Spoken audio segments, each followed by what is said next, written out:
अस्सलाम वालेकुम व्यूअर्स, मैं हूं आपका होस्ट अब्दुर्रहमान और आज डिस्कस करेंगे पाकिस्तान में लगने वाले नए बिजली के कारखानों में होने वाली सरमायाकारी का बड़ा हिस्सा लोकल थर के कोयले से बिजली पैदा करने के कारखानों पर खर्च हुआ है। एक बड़ी डेवलपमेंट है। गुज़िश्ता 5 सालों के फिगर्स आए हैं 2018 से 2023 तक। इस दौरान पाकिस्तान में जितनी सरमायाकारी नए पावर प्लांट्स लगाने के लिए हुई है उसमें से 55% सरमायाकारी थर के कोयले से बिजली बनाने पर हुई है।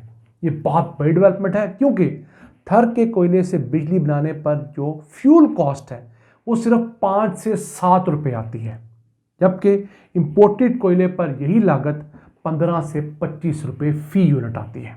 यानी कि इंपोर्टेड कोयला 3 गुना महंगा है कम से कम लोकल कोयले से। तो अच्छी डेवलपमेंट है।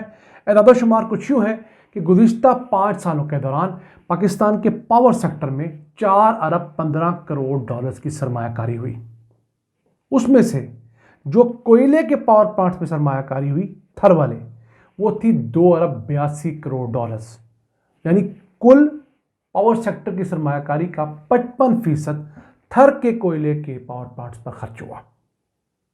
अगर यही सरमायाकारी आज से हम 30 साल पहले कर लेते तो यकीन कीजिए इतनी महंगी बिजली आज हम कभी अफोर्ड करने पर मजबूर ना होते। माहिरीन ये कहते हैं कि पाकिस्तान कोयले से बिजली पैदा करने पर और इस्तेफादा करने पर 50 साल लेट हो गया है। हमें जो काम 50 साल पहले करना चाहिए था हमने वो 50 साल बाद शुरू किया है। अब पाकिस्तान में कोयले के ज़खायर को डिस्कस कर लें तो उनका हुजम 185 अरब टन है। उसमें से 175 अरब टन तो थर सिंध के अंदर मौजूद है। और पाकिस्तान में कोयले के ज़खायर की अगर मानियत डिस्कस करें तो 25 ट्रिलियन डॉलर्स बनती है। जी हाँ, 25,000 बिलियन डॉलर्स। बदकिस्मती देखिए कि इन कीमती ज़खायर से हम लोगों ने इस्तेफादा कब करना शुरू किया?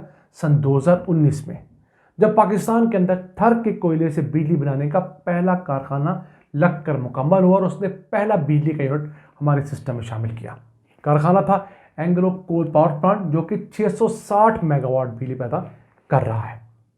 उस पहले पावर प्लांट के बाद अब तक टोटल 5 ऐसे पावर प्लांट्स पाकिस्तान में लग चुके हैं जो थर के कोयले से बिजली बना सकते हैं, लेकिन पांचों थर का कोयला इस्तेमाल नहीं कर रहे क्योंकि हमारे यहाँ कोयला निकालने की रफ्तार और हमारी माइन का हुजम अभी छोटा है। तो 5 में से 4 पावर प्लांट ऐसे हैं जो कि मुकम्मल तौर पर थर के कोयले से बिजली बना रहे हैं और इनकी मजमूई सलाहियत 2640 मेगावाट है। जबकि अभी एक पावर प्लांट ऐसा है जो थर के कोयले को मद्देनजर रखते हुए बनाया गया है, लेकिन चूंकि हमारे पास पीछे कोयला अवेलेबल नहीं है तो फिलहाल ये इंपोर्टेड कोयले पे चल रहा है। वो है लकी पावर का पावर प्लांट 660 मेगावाट का। जब थर की माइन बड़ी होगी, एक्सपैंड होगी, तो जो इजाफी कोयला आएगा उससे ये वाला पावर प्लांट चल सकेगा। तब हम थर के कोयले से 3300 मेगावाट बिजली हासिल कर सकेंगे। तो फिलहाल हमारे पास जो थर के कोयले से बिजली पैदा करने की मैक्सिमम सलाहियत है वो हमारी कुल ज़रूरत का 10% है। यही वजह है कि पाकिस्तान में बिजली बहुत महंगी है। बकिया हम लोग जो इंपोर्टेड सोर्स से बिजली पैदा करते हैं, मसलन इंपोर्टेड कोयले से, इंपोर्टेड गैस से, वो इस कदर महंगी है कि ये सस्ते ज़राए उस महंगी बिजली को सस्ता करने में नाकाम है।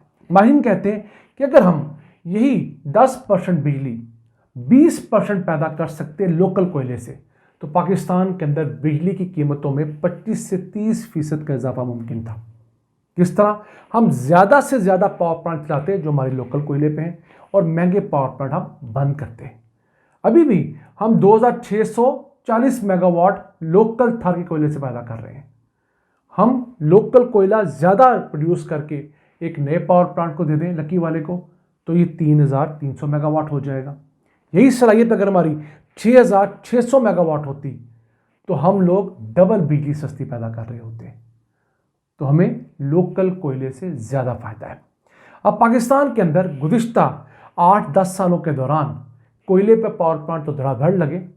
अब ये 5 पावर प्लांट लोकल कोयले पे लगे, लेकिन जो 3 पावर प्लांट हम लोगों ने इंपोर्टेड कोयले पे चलने के लिए बनाए, सीपैक कैंडरी, वो जो हमारे गले की हड्डी बने हुए हैं। वो कौन से हैं? साहिवाल का कोल पावर प्लांट 1320 मेगावाट, इसी तरह 2 और 1320 मेगावाट के पावर प्लांट कराची में लगे हुए हैं। अब ये 3,960 मेगावाट के पावर प्लांट्स हमने लगा तो लिए, $2 बिलियन का ये एक पावर प्लांट है, लेकिन ये बमुश्किल 30 से 40% चलते हैं, 60% टाइम बंद रहते हैं, क्योंकि इनसे पैदा होने वाली बिजली इस कदर महंगी होती है, 30, 35, 40 रुपये यूनिट में पड़ती है, जो आवाम के लिए भी मुश्किल है और हुकूमत के लिए भी अफोर्ड करना मुश्किल है। तो हुकूमत की कोशिश होती है कि इन पावर प्लांट्स को कम से कम चलाया जाए और जो सस्ते पावर प्लांट्स हैं उन्हें चलाया जाए। लेकिन उसमें भी मसला है, हम इन पावर प्लांट्स को चलाएं या ना चलाएं, हमने इनका किराया अदा करना है, तो अरबों रुपया हमने ये तमाम पावर प्लांट्स का अदा करना है। साहिवाल का पावर प्लांट जो कि पंजाब के दिल में लगा, जो भी शख्स जीटी रोड से गुजरता है, कभी भी लाहौर से मुल्तान जा रहा हो, तो उसे साहिवाल के मुकाम पर यह प्लांट नज़र आता है। इसका हुकूमत पाकिस्तान ने कुछ 70 अरब रुपया देना है, जो कि किराए की मद में है। इसी तरह बाकी जो 2 पावर प्लांट है उनका भी अरबों रुपया अदा करना है। और सीपेक के तहत पाकिस्तान में लगने वाले पावर प्लांट्स का हुकूमत पाकिस्तान ने तकरीबन 500 अरब रुपया अदा करना है। अब उस वक्त हम लोगों ने शौक में महंगे दामों चाइना के साथ मिलकर पावर प्लांट तो लगा लिए, और उस टाइम नहीं सोचा कि इनका रेट हम डॉलर में तय कर रहे हैं, कल को डॉलर महंगा होगा तो इनका रेट नाकाबिले बर्दाश्त हो जाएगा। आज वही पावर प्लांट मौजूदा पीडीएम हुकूमत के सर बने हुए हैं, और आवाम तो बेचारी किसी हाल में सुख का सांस लेने के काबिल ही नहीं है। पाकिस्तान के अंदर हमारे हुक्मरान अपने तमाम टेन्योर्स के अंदर 2-3 साल की प्लानिंग करते चले आए हैं। उसकी वजह यह रही है कि उनको खदशा था कि कब हमारी हुकूमत तलपट कर दी जाए, तो उन्होंने हमेशा छोटे प्रोजेक्ट कंसीव किए और उनको फौरी तौर पर करने के ऊपर फोकस रखा। अगर उस वक्त हमारा विजन ब्रॉड होता, हम इन 3 सीपैक के बड़े पावर प्लांट्स की जगह लोकल कोयले के पावर प्लांट्स लगाते, अपनी माइन को बड़ा करते, अपनी थर कोल की माइन जिसके 13 ब्लॉक्स हैं और उनमें से सिर्फ 2 ब्लॉक से हम कोयला निकाल रहे हैं, और थोड़ा कोयला निकाल रहे हैं, तकरीबन 15.5 मिलियन टन सालाना, जबकि हमारी ज़रूरत कितनी है, 20 मिलियन टन।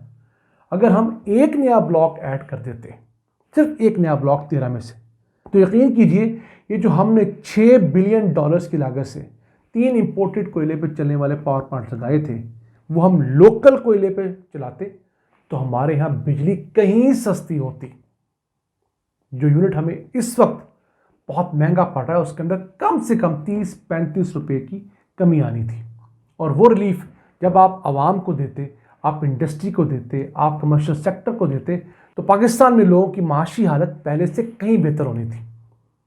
अब हम दुआ करते हैं अल्लाह ताला से कि हमारे हुक्मरानों को हिदायत दे कि वो अब भी इन पुराने पावर प्लांट्स के साथ रीनिगोशिएट करें, मिन्नत करें, तरला करें। जैसे हम लोग कर्जे जो है रोल ओवर करवाते हैं, इनके साथ किसी तरीके से मामला तय करवाएं, क्योंकि महंगी बिजली आवाम की पहुंच से दूर जा रही है और आवाम के साथ साथ हुकूमत पाकिस्तान के लिए भी इस कदर बड़ा दर्द सर है कि 2000 अरब रुपए हम सिर्फ इन किराए के पावर प्लांट्स को किराया अदा कर रहे हैं। ये था आज का एपिसोड। हम एक तरफ आपको पॉजिटिव एंगल दिखा रहे हैं, दूसरी तरफ आपको कुछ डरा भी रहे हैं। बताने का मकसद ये है कि हमारे मसाइल इस कदर बड़े हैं कि ये छोटे छोटे अच्छे स्टेप्स भी उन मसाइल को ख़त्म नहीं कर पा रहे। लेकिन इसका मतलब हरगिज़ ये नहीं कि हम अच्छे स्टेप्स को डिस्कस करना छोड़ दें। अपने मेज़बान अब्दुर्रहमान को इजाज़त दीजिए। अल्लाह ने के बाद।